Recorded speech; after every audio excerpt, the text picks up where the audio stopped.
ఎడబాటుకు లోనైనటువంటి యువతీ యువకుల యొక్క మనస్సుల్లో మాత్రం ఖేదంగా ఉంది. ఎందుకంటే ఆషాఢమాసంలో అత్తవారింటికి వెళ్ళకూడదంటారుగా, కాబట్టి ఎడబాటు ఉంటుంది యువతీ యువకులకి. అందుకని ఆ ఎడబాటుకి వాళ్ళు చింతిస్తారు. ఆషాఢమాసంలో అత్తవారింటికి వెళ్ళకూడదు అంటే ఎటువంటి అత్తవారింటికి వెళ్ళకూడదో తెలుసా అండి? అది వ్యవసాయ ప్రధానమైన కుటుంబం అయితే అటువంటి అత్తవారింటికి పిల్లని పంపించకూడదు. ఎందుకో తెలుసా? ఆ పిల్లాడు కూడా వ్యవసాయం చేస్తుంటేనే.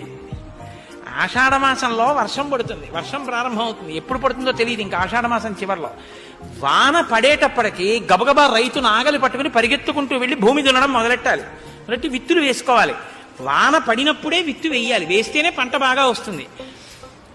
కొత్తగా పెళ్ళైన దంపతులు అనుకోండి, బయట వర్షం మొదలైతే వీళ్ళు మరింత సంతోషంగా లోపల ఉండిపోయారనుకోండి, ఇంటి యజమాని ఏం చేస్తాడు? వాడంటే లేవలేదు, నాకు తప్పదు కదా, నాగలి ఇలా అయ్యని భుజాన్ని వేసుకుని ఆయన ఎడతాడు పొలానికి. ఆయనేమో పెద్దవారు అయిపోతున్నారు, ఆయనేమో భుజాన్ని నాగలు వేసుకుని ఆయన వెళ్ళారు, వీడేమో అలా పడుకున్నాడు. అమ్మాయికైనా బుద్ధి ఉంటుందా? మీరు వెళ్ళండి, వర్షం వస్తోందని పంపించద్దా, చక్కగా పడుకుందని అత్తగారు కోప్పడుతుంది. అత్తగారికి కోడలకి భేదాభిప్రాయాలు వస్తాయని ఆషాఢ మాసంలో వాళ్ళిద్దరు కలకాలం కలిసి ఉండవలసిన కావాలి కాబట్టి పుట్టింట్లో పెట్టుకుంటారు ఆడపిల్లని. తప్ప అల్లుడు సాఫ్ట్వేర్ ఇంజనీర్ చేస్తుంటే పంపించడానికి ఏం దోషం లేదు. తెలిసిందండి.